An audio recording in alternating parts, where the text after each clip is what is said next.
Okay, let's wait a little longer until some more participants come in. Sure. But in the meantime, for all the participants, I have 3 longshore related questions, and you can put your answer in the chat box. The first question is, who played Terry Malloy in the movie On the Waterfront? Oh, that was my father's favorite movie. And that was Academy Award winning performance by Marlon Brando. Right. Yeah, that was my father's favorite movie. It was a great movie. Yeah, it really is a great movie. And one of the things that it does is that it demonstrated the shape up. Right. Where the workers are called together and they're treated like animals. You know, you're picking you're giving jobs out to people, and it's not done in a democratic or fair way. It's very dehumanizing because workers were picked and choose on the basis of ethnicity.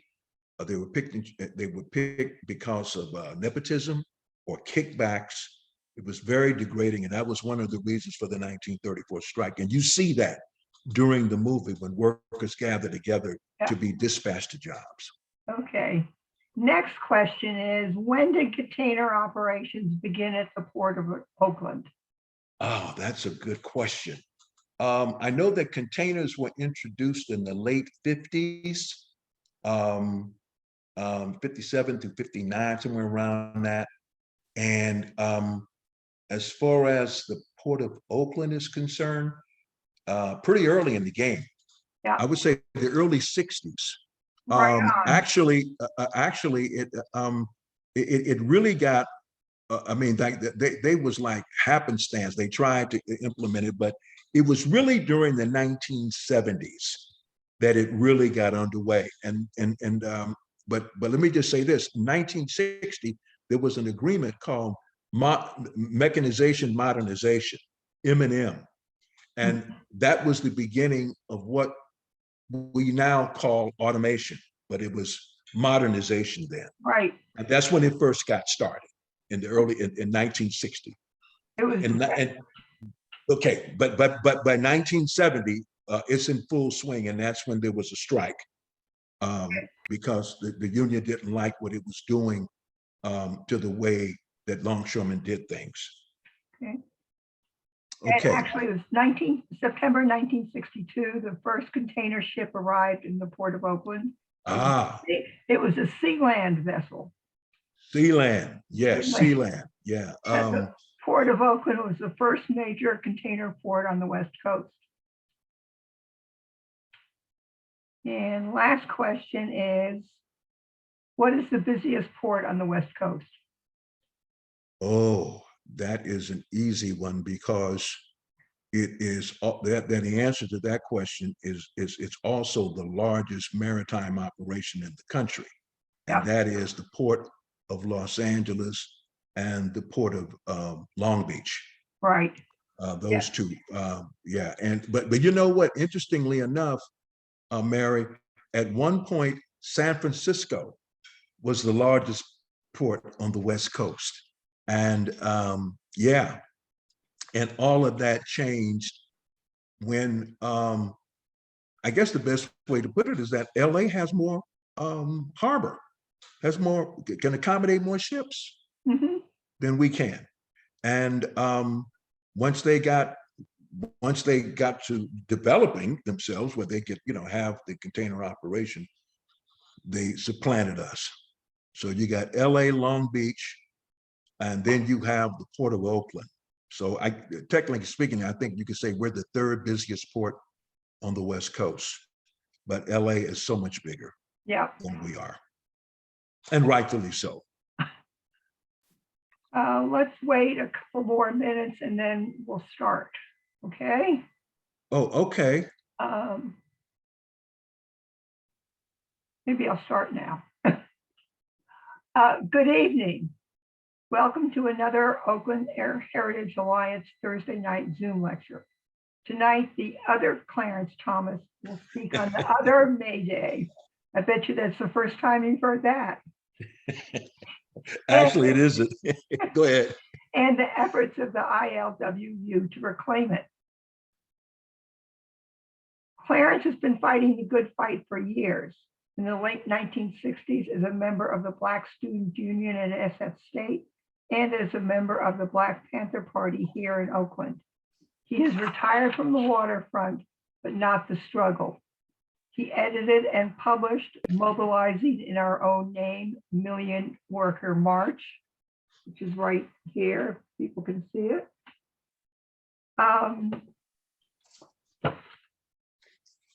Which sums up years of ILWU organizing in Oakland and far, far beyond. Before we begin, a couple of housekeeping matters. Please mute yourself to avoid background noise, and please put your questions in the chat. And at the end, we'll ask as many as possible. With that, I'll hand it over to Clarence to explain to us about the other May Day. Well, first of all, I want to thank the Oakland Heritage Alliance, specifically Mary Harper, for inviting me to speak with you tonight. This is sort of like a reboot. We were supposed to have done this in April of 2022, actually, and we weren't able to do it because of some unforeseen situation that developed. But I'm glad to be here tonight with you all. I'm a third generation longshore worker, a member of ILWU Local 10 in San Francisco. And the subject that we're going to discuss tonight is reclaiming May Day. First thing is that the tradition, we do have graphics tonight, don't we, Mary? We decided not to use the slides. Oh, okay. Oh, all right. Well, we don't have the graphics tonight. But anyway, let me first of all say that the tradition of International Workers' Day as a holiday for the working class began in the United States of America in May of 1886. The roots of May Day as a day of worker protest and solidarity go back to Chicago in 1886.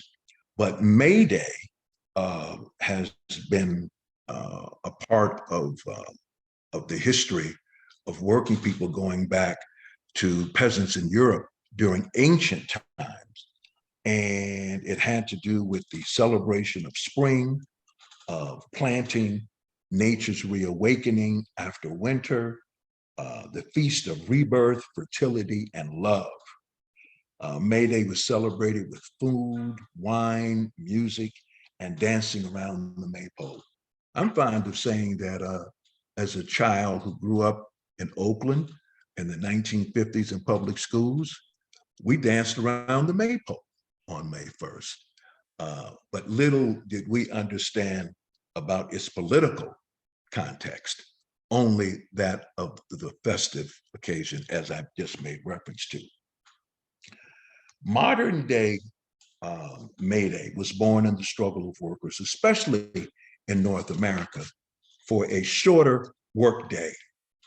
With the rise of industrial capitalism, employers impose working days of 12, 14, 16 hours a day, and in many cases, 7 days a week. Throughout the 19th century, the struggle to shorten the hours of work was a central concern of workers trying to form unions and gain some control over their lives. Capitalism changed the way that workers worked. Many workers were agrarian before the development of such things as the McCormick harvester that would chop wheat and able to produce the harvest of wheat in significant numbers, replacing the way that workers had once done it. Before the Civil War, there were efforts by workers to form unions in the US and struggles for shorter working hours.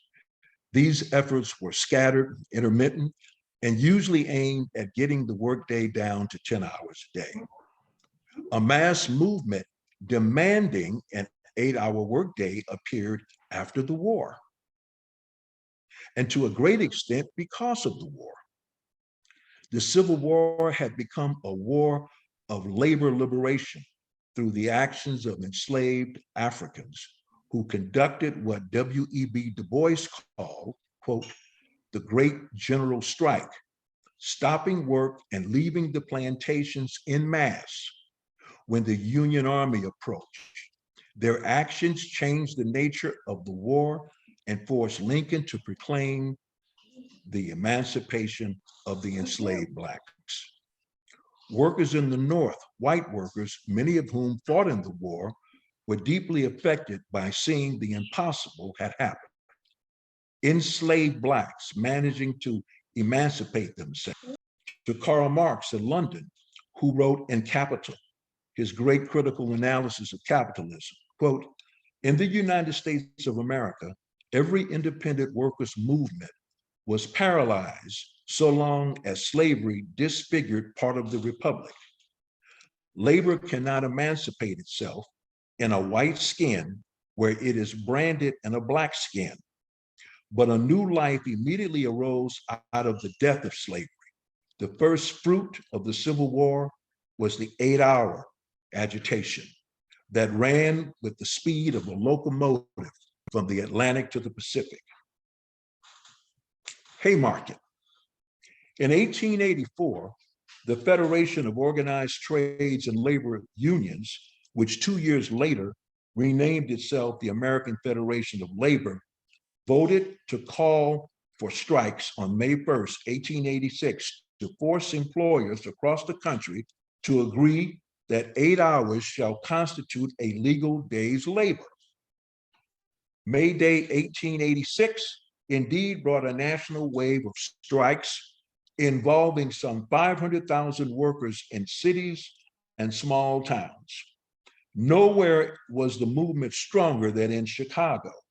Some 90,000 workers took Chicago streets that day, and a major portion of them were immigrants, German, Irish, Czech, British, and other nationalities. The strikes shut down most factories, but one major employer, the McCormick Harvester plant, had locked out its union employees since that past February and was operating with strikebreakers. On the third day of the citywide strike, police opened fire on 500 workers protesting outside against the presence of scabs. The police killed 4 workers and injured many more. Outraged by the murders, workers gathered in a mass rally the following evening on May 4th at the Haymarket Square. The crowd of some 3,000 listened to speeches by movement organizers. Near the end of the final speech by labor activist Samuel Fielden, 180 police advanced in military formation on the crowd that had dwindled to around 200. As the cops moved in instantly, a bomb was thrown in the air and exploded in front of the police, killing one instantly and wounding dozens.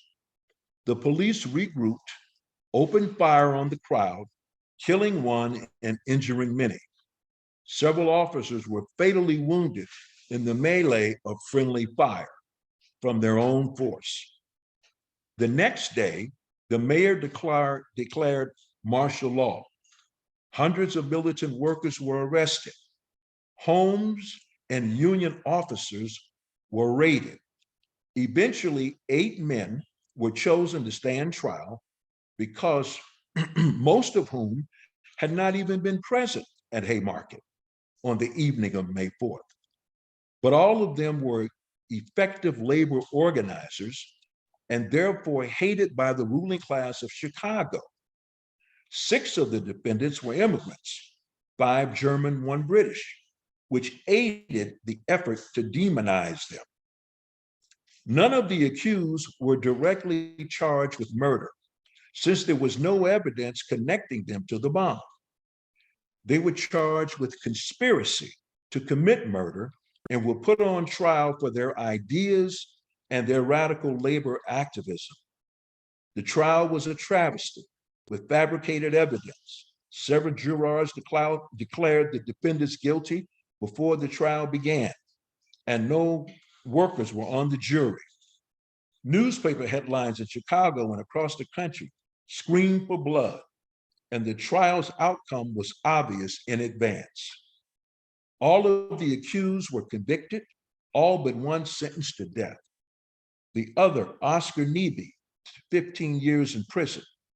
The sentences of two of the accused, Michael Schwab and Samuel Fielden, were later commuted to life in prison. 7 years later, a new Illinois governor, John Peter Altgeld, pardoned them all, declaring that, quote, they were not proven guilty of the crime, but were instead victims of bias, judge, and a packed jury. Neebe, Schwab, and Fielden were finally released as a result of Altgeld's pardon. But it was too late for the other five. On November 11th, Albert Parsons, Adolph Fisher, August Spies, George Engel were hung. Louis Ling had robbed the hangman by committing suicide in his jail cell. The Haymarket Affair and the execution of Haymarket martyrs was a huge setback to the labor movement, to the campaign for the 8-hour workday in the United States. Labor activists across the country were arrested as conspirators, and militant workers were now called bomb throwers, as well as communists. In 1890, the AFL again called May Day strikes for the 8-hour workday. And AFL President Samuel Gompers put out the call for labor movements around the world to do the same. As a result, May Day became the International Workers' Day of celebration, protest, rebellion. In most countries, May Day has retained this significance. But in the United States, businessmen and politicians over the years stole May Day from the working class and largely erased its memory. Pennsylvania in 1939 declared May 1st Americanism Day. Congress in 1947 declared it, quote, Loyalty Day, then changing its mind in 1958 and renamed it Law Day. During the Cold War, when the Soviet government celebrated May Day with an annual military parade through Red Square, the AFL-CIO leaders, many of whom probably knew better, pretended that May Day was a dangerous foreign tradition that had nothing to do with workers in this country. In 2004, after the ILWU initiated the Million Worker March on the Lincoln Memorial, that was on October 17, 2004, the purpose of which was to organize and mobilize workers against the war and to put forward a workers' agenda. The day after that event, organizers proclaimed that we would reclaim May Day because May Day represented the real Labor Day in the United States of America, and it represented everything that the Million Worker March stood for. The Million Worker March was an independent political movement of workers calling for them to protect Social Security, affordable housing, the right to organize, the end to Taft-Hartley,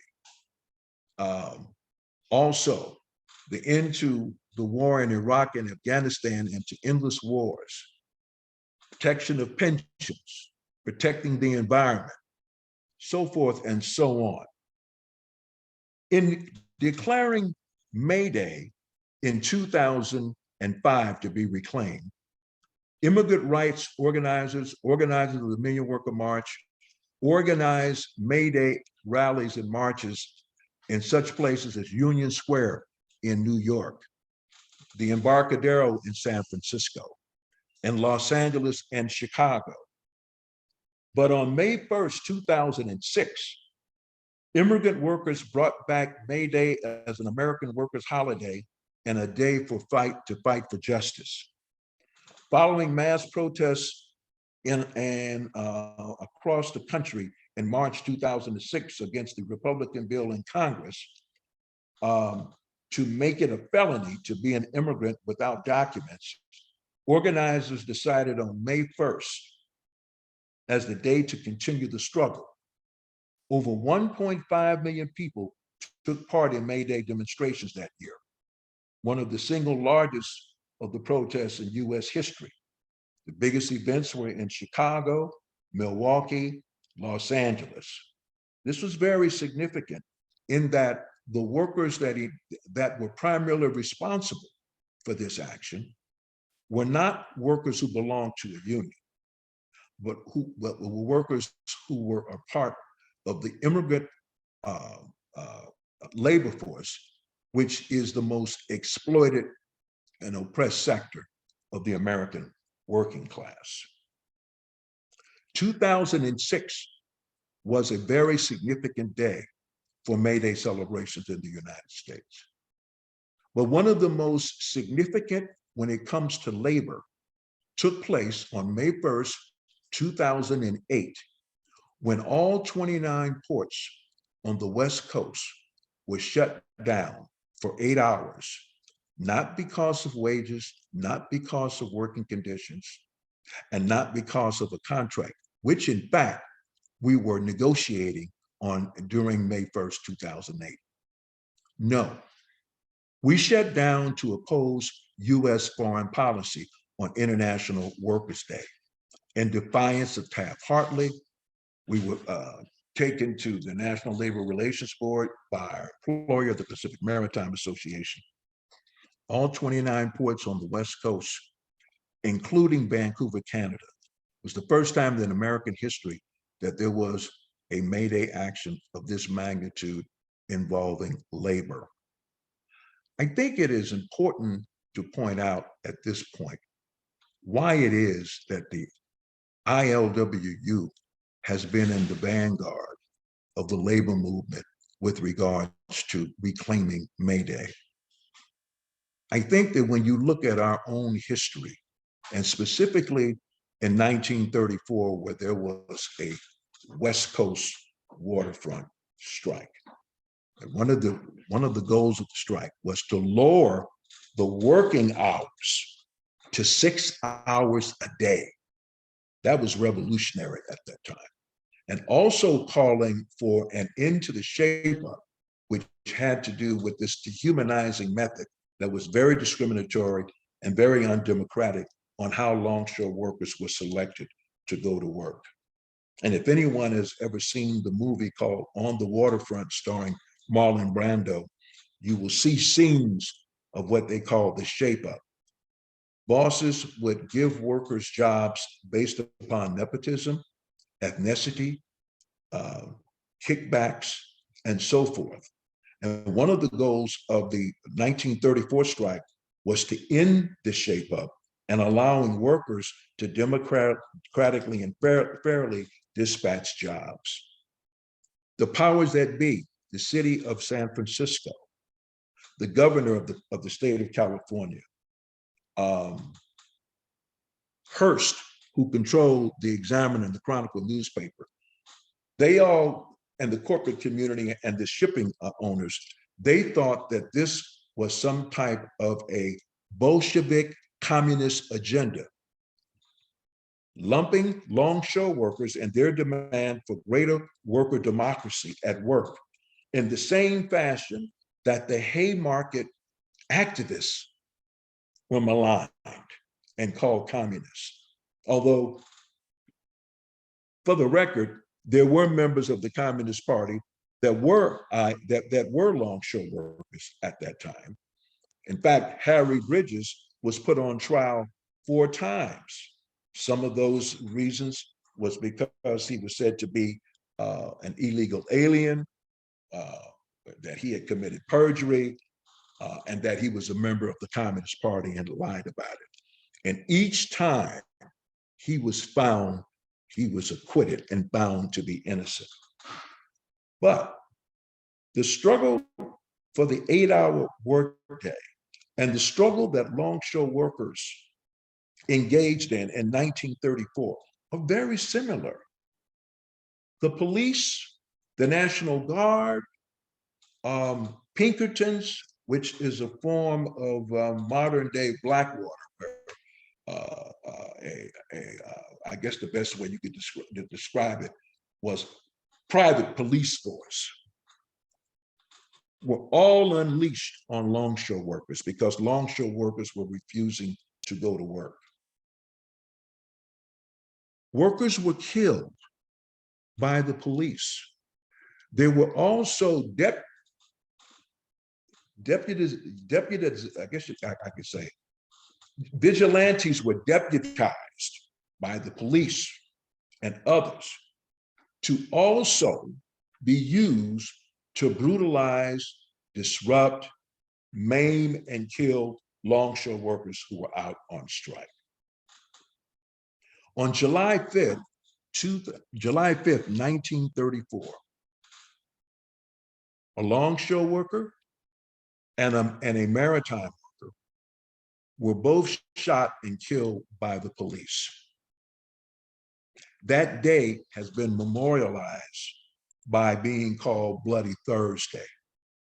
The reason why I'm pointing that out is because I think that we need to understand that workers, anytime workers are involved with a labor beef and there is a picket line, one of the first things that happens is that the police are called out. And the police are not called out to show solidarity with the workers. On the contrary, the police are called out by the employer, by the bosses. And I think that one of the things that is lost about not learning from the May Day struggle is that we don't understand the nature of capital and the nature and interest of the working class. It goes like this, and Harry Bridges once said this to the employers during the strike. For every penny that you contribute to the wages of the workers is one less penny in profits for the bosses. The bosses are only concerned about production and profits. They could care less about the worker. If it were not for the struggle of the 8-hour workday, anti-labor laws for exploitation of children would have never occurred. Children couldn't go to school because they had to go to work. Almost in the same fashion that African-American children in the rural South were not allowed to go to school full time because they had to be in the fields picking cotton.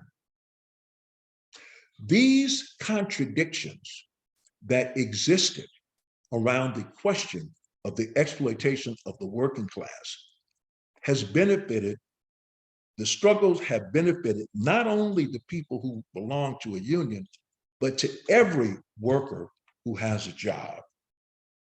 The 8-hour workday, weekends, vacations, healthcare, health and safety on the job.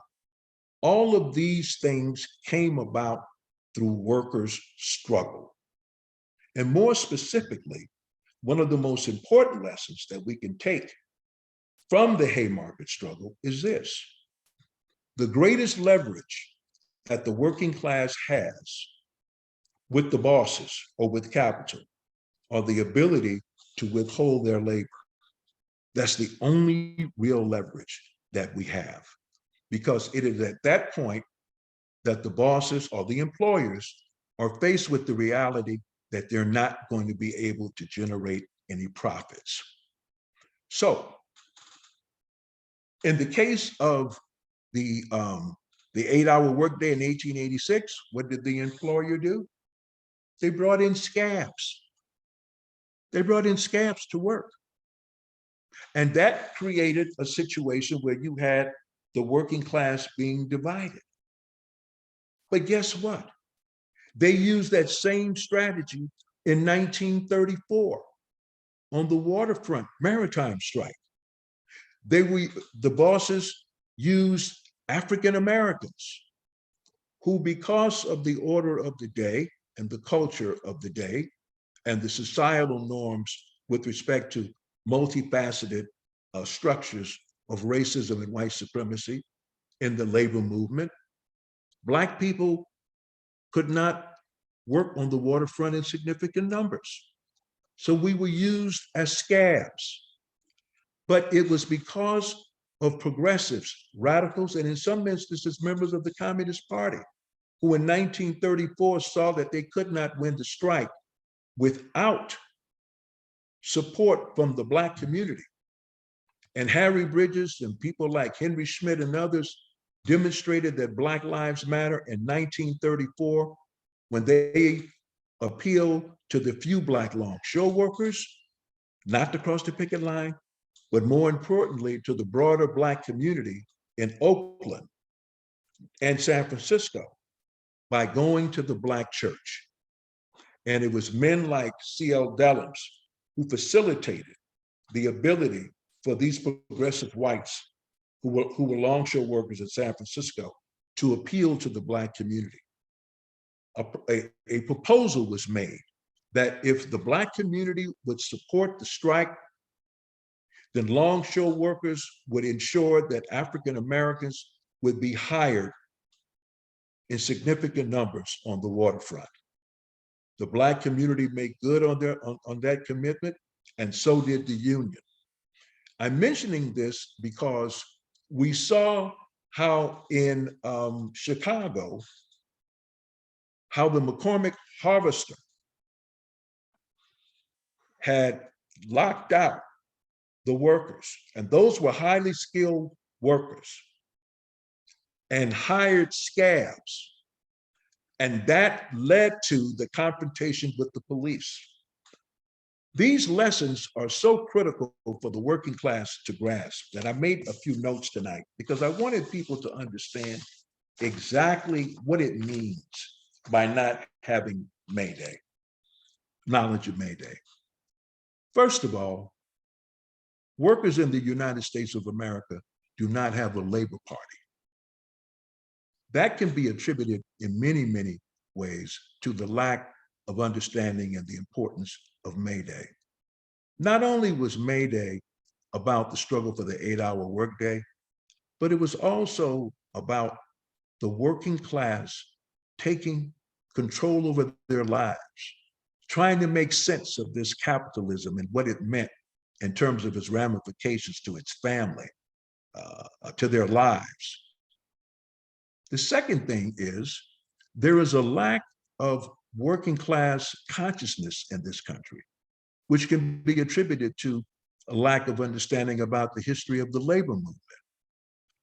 I submit that one can make the case that because we don't understand the history of May Day and the history of struggle, of working, of rank and file unity, that there is a greater degree of success for the powers that be, specifically bosses, specifically the political class, to separate the workers based around the question of race and ethnicity. No matter if you are a Republican, a Democrat, a Marxist, Black, white, gay, straight, transsexual, if you are a worker in the United States of America, you have more in common than not. And this is what I mean by that. If you have to get up and go to work to make a living, you're concerned about wages, about working conditions, you're concerned about benefits, you're concerned about pension, you're concerned about affordable housing, you're concerned about being able to send your kids to college, You're concerned about your tax dollars going for endless wars. You're concerned about Social Security. You're concerned about national health care. These are all issues that affect workers, no matter what their political persuasion may be. And this is very important for us to understand, because today, workers are being divided on the basis of race, sexual orientation, political ideology, and it only serves the benefit of the political class and the ruling class. If it were left up to the ruling class, we would not have an 8-hour workday. We wouldn't have a pension. We wouldn't even have public schools. We wouldn't even have Social Security. And one of the things I wanted to mention about Social Security is that Franklin Delano Roosevelt, who was president and who implemented the New Deal, he had a very difficult time with the Dixiecrats in the South, who did not want African Americans who worked in agriculture or who worked as domestics to be able to participate in Social Security. As a matter of fact, Franklin Delano Roosevelt wanted to have national health care in this country. And when the Dixiecrats posed the question to Franklin Delano Roosevelt, are the Blacks going to have it? Then if so, we don't want it. And we need to understand that these kinds of contradictions, I do believe, we would have been in a much stronger position to counter those things if people had an understanding about May Day and the struggle for the 8-hour workday. They would understand that the bosses have an agenda and the workers have an agenda, and they're not the same. They are not the same. The workers want to be able to have living wages. That means less profits for the bosses. Also, not having an understanding about May Day meant that workers, unlike capital and people like Jeff Bezos and others of that ilk,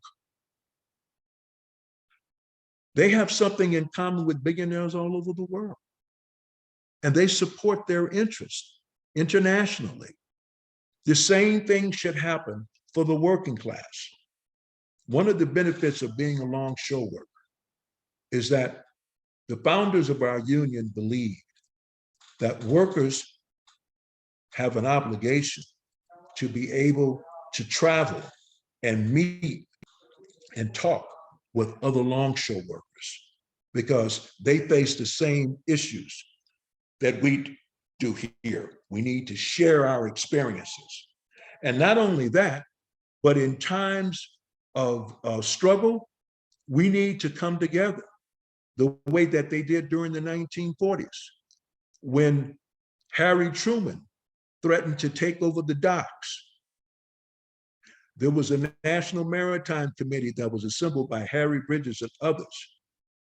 They were being threatened with the same kinds of treatment by the United States government in terms of taking over the plants, in this case, taking over the waterfront. The only reason why Harry Truman was unable to accomplish that goal is because members of the Joint Chiefs of Staff told Truman, Harry, we can take over the ports here in this country, but the longshore workers in other countries are not going to work the cargo because they were loaded by the military. We don't have the authority to go to other ports and work. And it was because of that leverage that Harry Truman stood down. And there was a strike in the late 1940s. And Harry Truman couldn't stop it. That's the power of international solidarity. And this is one of the benefits of what workers would have learned from the May Day if we would talk as school children about the importance of International Workers' Day in terms of modern history, it would be right up there with the founding of the country, 1776, of the Civil War. That information would be right there because it is so critical to the life and the existence and the vision of working people. Working people need to understand that we have our own issues, our own interests, and our own agenda. Even today, it is a known fact that workers, no matter what their political persuasion is, they believe in having national health care. They don't think that you should not have health care simply because you lose your job. A worker is a worker even when they're unemployed. And so the workers want national health care. They do. But we can't have it because the people who fund the campaigns of the Republicans and Democrats, specifically those that are lobbyists who represent the healthcare industry, they're totally against that. Totally against it. And that's the reason why we don't have it today. If we look at the amount of money that we expend for the military, for bases all over the world, and to how much money we spend on arms, we could cut that budget significantly. That would have a great deal to do with us having able to have national health care in this country, or for us to be able to send our children to college. Bernie Sanders talked about the issue of us being able to send our children to state colleges or state universities for free. There was a period in this time, in this country, when it cost a few dollars to go to the University of California. When I attended San Francisco State, I think with student fees and books and everything, it was something like $110 per semester. Now it's $35,000 or $40,000 to attend San Francisco State University. There's something terribly wrong with that picture. A country that does not invest in its youth has no future. Of course, look at all of the pushback we're getting around the question of forgiving some of the debt for student loans. You know, it's profits before people. And so when we look at the lessons that should have been learned from May Day, it is very clear why the powers that be did everything they possibly could to erase that memory and to make sure that it was not understood. We live in a country where people believe and think like the bosses because we've been convinced that there is no class in the United States and that you one day can be a millionaire. So then you begin to think like one. This is the only way that they can stay in power because they are in the minority. We are in the majority. I'd like to fast forward to May Day 2022. That fell on a Sunday. And to show you how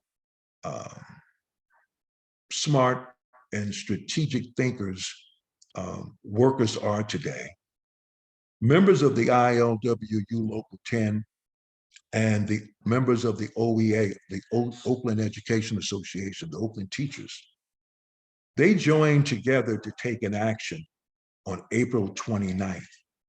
And they did that because of two major issues. The question of privatization, which is happening by the attempt of John Fisher to use the Port of Oakland, the third busiest port on the West Coast. He wants to build a 35,000 seat baseball park, 3,000 what I call skybox condominiums, a 400 room hotel, a performing arts center for 3,500 people, commercial and retail space and recreational area at Howard Terminal in Oakland. John Fisher is also a major supporter and operator of charter schools in Oakland. Oakland teachers are faced with the issue of charterization of schools. That means taking a public school and setting it up as if it's a private school. So you're taking public funds and a public school and operating it outside of the district control. Also, the Oakland Unified School District is entertaining the idea of taking public schools and selling them to real estate developers and turning them into condominiums. My father came to California in 1936 and attended a school in Oakland called Clawson in West Oakland. For more than 20 years, that school has been an upscale condominium in Oakland. So this is not hyperbole. This is reality. So the teachers and longshore workers took an action on April 29th instead of May Day, because May Day fell on a Sunday this past May. And longshore workers shut down the port for 2 shifts, the morning and the evening shift.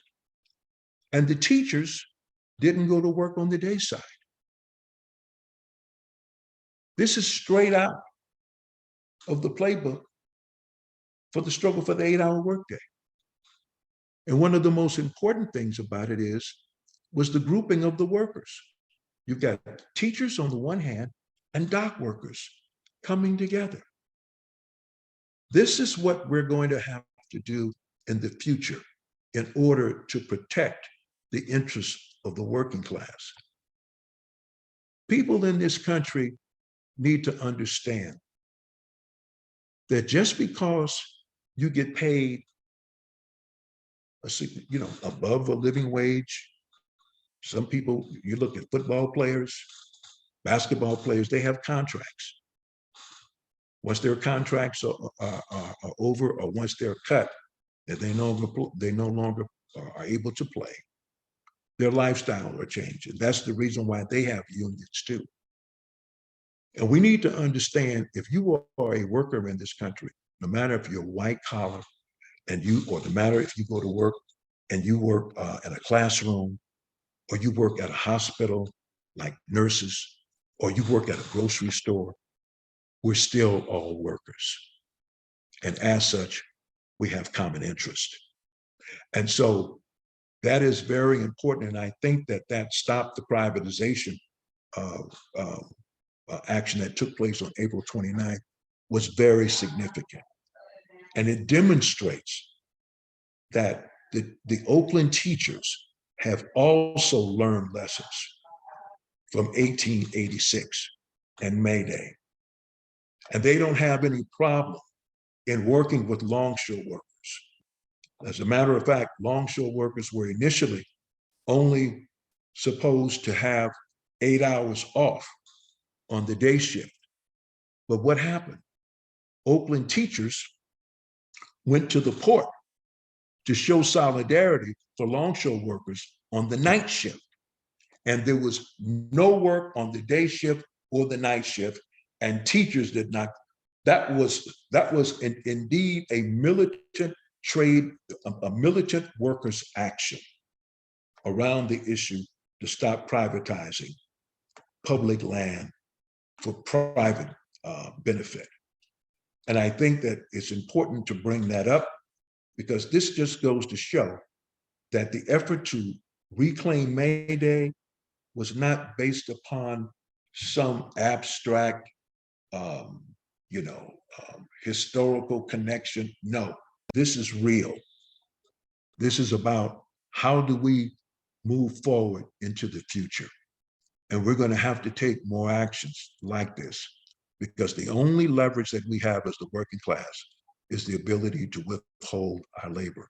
We can do it upon our own choosing at the time and place that we want to. And the bosses don't have any control over that. But what the bosses do have the ability to do is to demonize workers like they demonize Harry Bridges, demonize radicals like they did the Reverend Dr. Martin Luther King Jr., demonize our great artists and humanitarians such as Paul Robeson. This kind of demonization takes place in order to isolate, in order to discourage people from stepping forward and speaking out for the interests of the common good. The common good doesn't matter. It's all about profits. Let's just take a look at what's happening with the city of Oakland. This development that I made reference to by John Fisher is going to cost the city of Oakland, it's going to cost $12 billion. Now, John Fisher says he's going to privately finance this. It's going to be one of the biggest real estate deals and development deals in the history of the country, for that matter. But check this out. The city of Oakland is being asked to do infrastructure work, both on-site and off-site, sidewalks, bike lanes, bridges to go over the trains that run right in front of Howard Terminal. At first, the mayor of Oakland, Libby Schaaf, was saying, I have $200 million that I had set aside for infrastructure work for the Raiders. Infrastructure costs right now have increased to almost $1 billion that will have to come from the citizenry of Oakland to do this infrastructure work, both on-site and off-site of this real estate development. When we look at the city of Oakland and all of the issues that it has to face, this $12 billion development is going to significantly impair and undermine the third busiest port on the West Coast. You just can't build a port anywhere. For the last more than 150 years, Howard Terminal has been played a very strategic role in the history of maritime, the industrial maritime industry in the state of California. This action on the part of John Fisher is going to significantly impact the Port of Oakland. The Port of Oakland is the economic engine for the entire Northern California region. Let me be more specific. There are very few places in the United States of America where a Black woman, a white woman, a Latina woman, an Asian woman, a transgender woman can go to work and make the same amount of money as a white man or a Black man without any difference in pay. And that is because the ILWU treats all its workers fairly. A woman who operates the crane at the Port of Oakland gets the same crane pay. The woman who is a chief clerk who is responsible for the documentation and movement of cargo at the Port of Oakland gets the same pay. A woman who handles a container handling equipment gets the same pay. A woman who lashes containers or drives a truck gets the same pay. And yet, the whims and desires of a billionaire, a right-wing billionaire, a privatizer, is more important than it is for the economy for the city of Oakland. And just let me say this. You have Democrats, some people who call themselves progressives, who are supporting this. And let's be very clear. The building trades are going to do very well. building all of the various structures and doing all of the building that's going to take place. If this project, in fact, does do all the things that they say it's going to do. Yeah. But then when the building is over, what do we have left? Oh, security guards, people who work at the stadium. Well, baseball season, 162 games, 81 games. Do those people who work at the baseball park make living wages? Do they make wages comparable to other workers who work at the Port of Oakland? An apartment right now in the city of Oakland, a one-bedroom apartment is going for $3,000 a month. Will the people who work at that stadium be able to afford to live there? I know some longshore workers who can't afford to buy homes in San Francisco or Oakland. And they're some of the highest paid blue collar workers in the country. So we need to be very clear about this Howard Terminal development, the closure of public schools, charter school development, selling property, public school property to developers. Who are the big winners and going to benefit from this development at Howard Terminal? This is for the 1%. I guess you could say that West Oakland will become San Francisco East Bay. They're running out of space to build housing, so now they're going to come to Oakland. If anyone thinks that those condominiums that are going to be built at Howard Terminal are going to be for working people, let me just say this. I've worked on the waterfront for 31 years. And one of the things that I used to marvel at when I was working, I'd be in the crane, I'd be on top of containers, and I would just look to see the beautiful panoramic views of the city of San Francisco and the Bay Bridge. I say, oh, what a wonderful sight to see while one is working.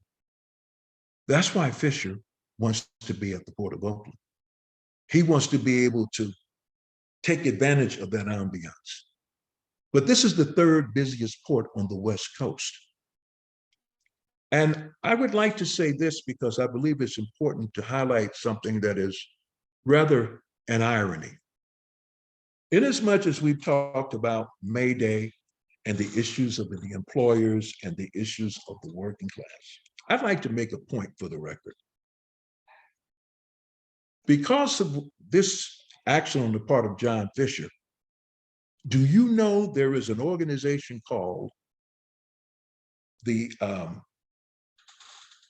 my Lord, I'm having a senior moment here, the East Oakland Stadium Alliance. The purpose, let me tell you who's in this group.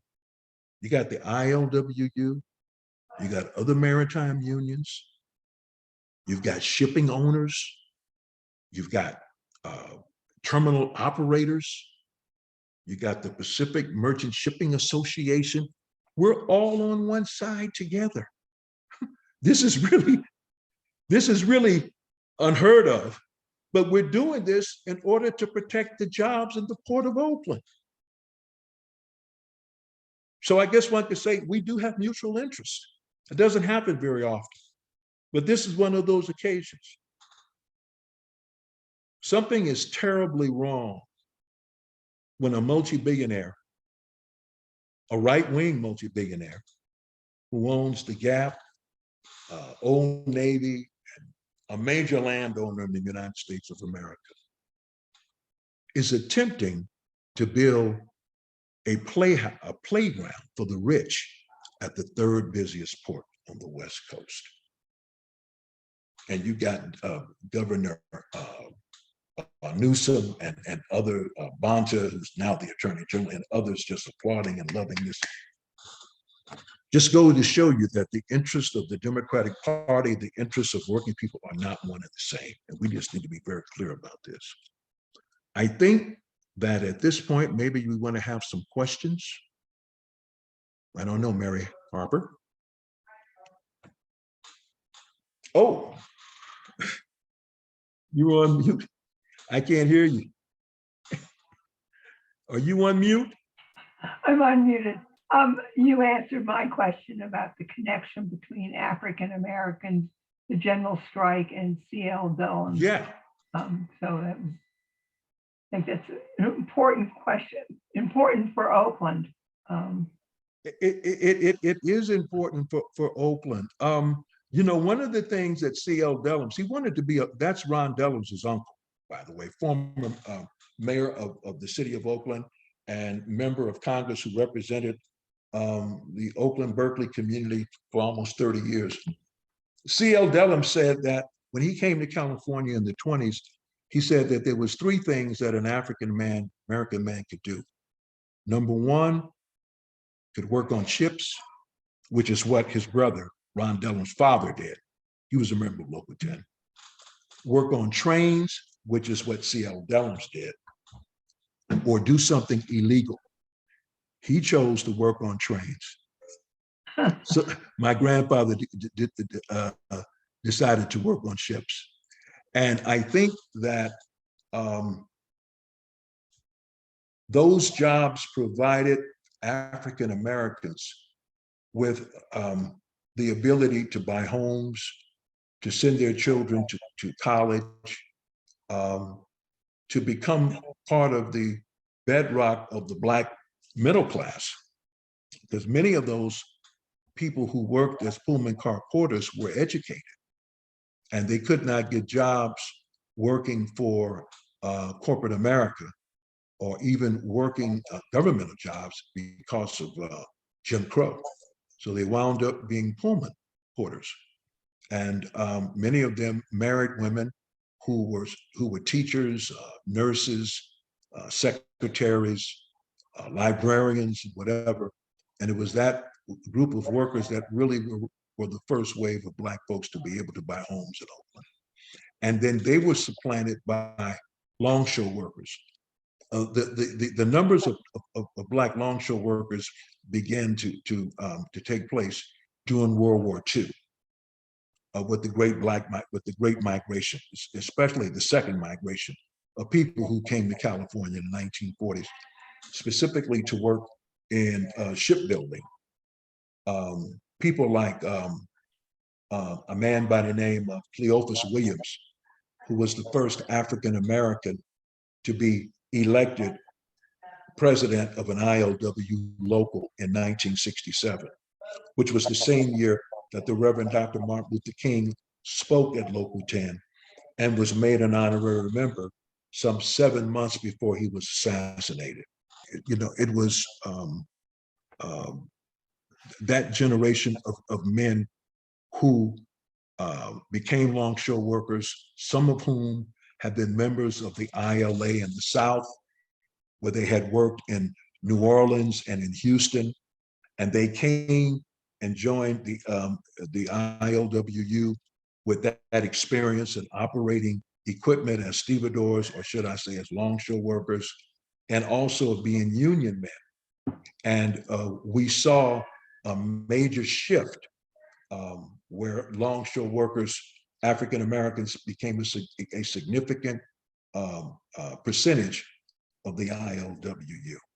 And then in the 1960s, where African Americans were like 51% of the membership.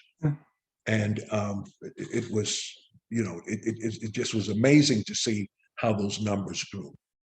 There was a time that ILWU Local 10 was the most democratic and the most integrated union in the United States of America. And it was during that time that we had what was called civil rights unionism. When the Reverend Dr. Martin Luther King Jr. spoke at Local 10, he was very much aware that the ILWU had provided a lot of money for activists in the SCLC to purchase buses, to put people on the payroll for organizing. And he said that I come as no stranger to the ILWU. And he spoke about how the sit-ins, the strategy of sitting in, came from the 1937 efforts by United Auto Workers taking over plants and sitting down in Flint, Michigan. He talked about that.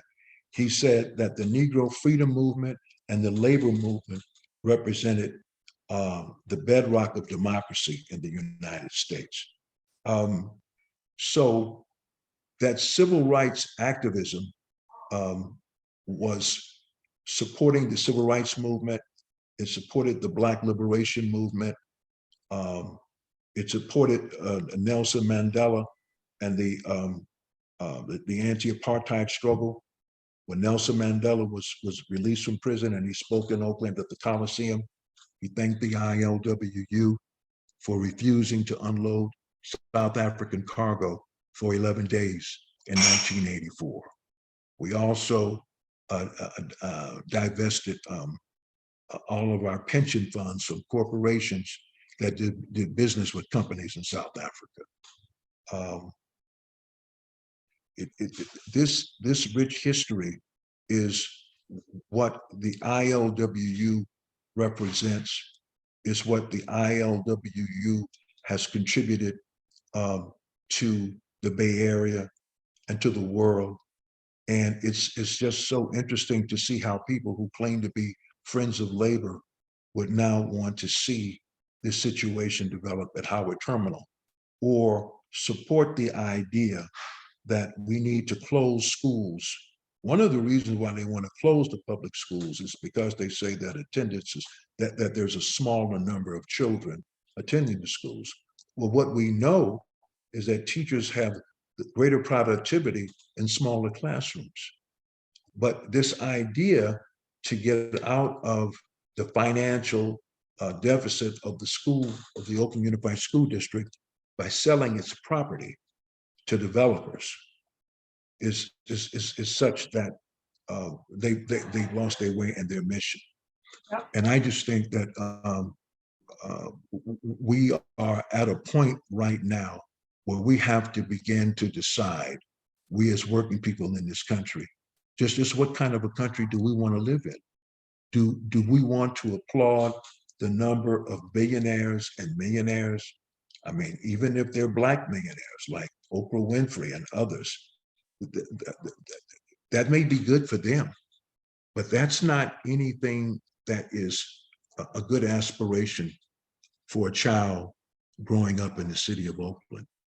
We don't think there's anything wrong with a child growing up in the city of Oakland who wants to be a crane operator, or who wants to be an electrician, or who wants to be a sheet metal worker. These are salaries that pay six figures. You don't have to go to college in order to do certain kinds of things to make a national living wage. And we need to be mindful of that, because another part of this whole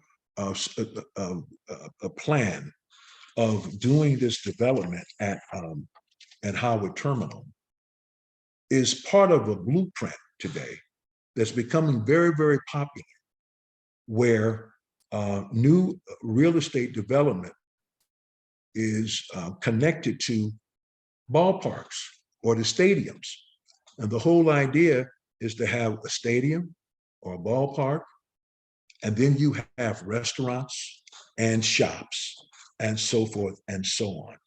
We've seen developers do this in cities like Atlanta, Washington, D.C., and this, this represents luxury living and all the rest.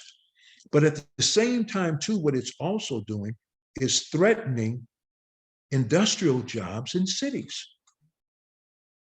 Oakland used to be an industrial city, but not anymore. And we need to make a decision. Do we not want industry to be in Oakland anymore? Are we going to be satisfied now with just service industries? I don't think so. As a person who's a third generation longshore workers, I disagree with that. I don't think that's a very good idea. I'm not against the Oakland A's having a ballpark. I used to be a season ticket holder I think they should build that stadium or rebuild that stadium right there at the Coliseum. It's close to 2 freeways. It's close to Amtrak. It's close to BART, AC Transit. But no, Fisher doesn't want that. He wants to be on the water and doesn't care what it disrupts, just as long as he has his real estate development and baseball park at the third busiest port on the West Coast. I have one more question and then we need to end. What is the status of the independent truckers at the port? That is a very good question. Let me just say this. I'm not active as a longshore worker. I've been, I haven't been active since 2016. But let me share this much with you. I know that, as documented in my book, Mobilizing in Our Own Name, ILWU Local 10 and other locals at the Port of Oakland have been supportive of truckers. Things have gotten a little confusing because of the issue of legislation that has to do with Uber and with Lyft drivers, and how some truckers say that they are independent truckers. They have their own trucks and they're making a living. You've got other people who are truckers who are not making a living, and what we call sweatshop on wheels. Not being able, because those truckers only get paid for the load. They don't get paid when they're waiting for a load. It's a very exploitive business. So the only thing that I could say is that we really find it difficult to be able to navigate some of these issues that I've discussed with regard to this legislation, regarding the issue of whether or not the Uber drivers, the Lyft drivers are going to be considered employees, because I believe that they are employees and not independent contractors. And they are in need of having benefits, unemployment insurance, and so forth and so on. They want to make it appear as if, oh, these are independent contractors. And the same thing can be said of some of these truckers. But we have to be very clear. There are some truckers who really are independent truckers, who have their own companies. And there are others that are being exploited. The majority of them are being exploited. That's about all I can tell you, Mary, other than when they had this demonstration a few months ago, the ILWU members did not cross the picket line. And that is because in our 10 guiding principles, we treat all picket lines as if they were our own. And there were some people who were critical of that, who said, well, that really was a bogus picket line. But here's the thing, the ILWU has a set of principles of which we stand by. If somebody was being opportunistic and take advantage of that, that's on them. That's not on us. But we don't want to change our position and start picking and choosing what picket lines we want to observe, because then the employers will say, well, you cross that picket line, we want you to cross this one. You understand what I'm saying? We don't do that. So I don't know if that answers your question or not. We really and truly want the workers who are not independent truckers. We don't want them being treated as if they are and getting exploited. I can tell you that. We want them to be able to make a living wage and be treated as if they are as if they are employees. And I think the majority of those truckers fall into that category. That's about all I can tell you, Mary. Okay. Well, our time is up. Thank you so much, Clarence. This is really very informative. I've spoken to some people who say they don't even know how the 8-hour day started. So I know, and that's something that we all should know. Right. It's so fundamental to us, you know. But let me just say this. The ruling class, they understood that struggle was more than just the 8 hour a day. That struggle really represented workers asserting themselves and putting their lives on the line. Because the way that the workers were treated after the Haymarket incident, I mean, it was brutal. And we can see the same kind of things happening today. You know, like when the Republicans are calling Biden a socialist, I mean, because of what he did regarding the situation with the loans, or because of the legislation that he wanted to do more with regard to the question of jobs and infrastructure and so forth and so on. And some of those same Republicans who said this is socialism, they're now seeking to get those funds for themselves, for their states, for their congressional district. There is nothing wrong with socialism at all. There are some parts of socialism that is really connected with Christianity. And it goes like this: to whom much is given, much is expected. To each according to their needs. Right. I think that we need to understand that, not be afraid of it, and to understand that in the United States of America, socialism would look different than it looked in Soviet Union or even in Cuba. And I think that that's something that we all should understand, because in America, people don't know that public schools are a socialist concept, or that pensions are a socialistic idea. They don't. So we cannot tell them that, because then they get all concerned and worried about it because of the fact of how it's been demonized. But when workers lose their jobs, yeah, the government should step in and make sure that the corporations aren't putting them at risk. They should be retrained. I like the idea of the electric cars happening to put people to work in the Rust Belt. That's the future of automobiles in the country. We need to be thinking forward.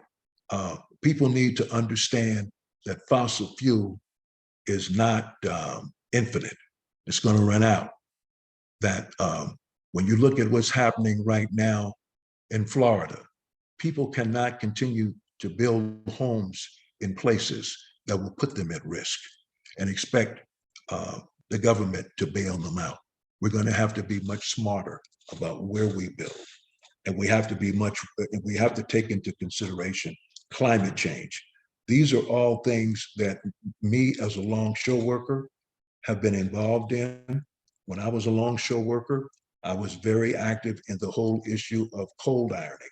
When ships come into port, instead of that smokestack emitting all of that particulate matter from diesel fuel, we shut down. There was technology introduced to turn off those auxiliary engines and to use shoreline power, reducing the amount of emissions in West Oakland, trying to make the port greener, because we don't want to get rid of the port. We want to make the port safer. The ports are necessities. Right. And yeah, I mean, I read a quote from a guy. He was a sports writer. He says, I may not love the port of Oakland, but I love what the port of Oakland provides. I like the wines. I like the food that I get. You know what I mean? He was outlining the things that the port provides for us. And it is so important. And it's a place that provides careers for young people. I would like to see a maritime academy for young people growing up in the city of Oakland to be able to pursue careers in maritime. That's very important. We need to start, it's been said many times, we got to think globally and act locally. And that's what we need to do. There needs to be a greater appreciation of the intersectionality between those of us in the environmental movement, those of us that are in education, those of us that are in labor, those of us in the criminal justice system. There is nothing wrong in reimagining the police department and how it should function. It doesn't have to function the way that it does right now. And we need to understand the role of the police.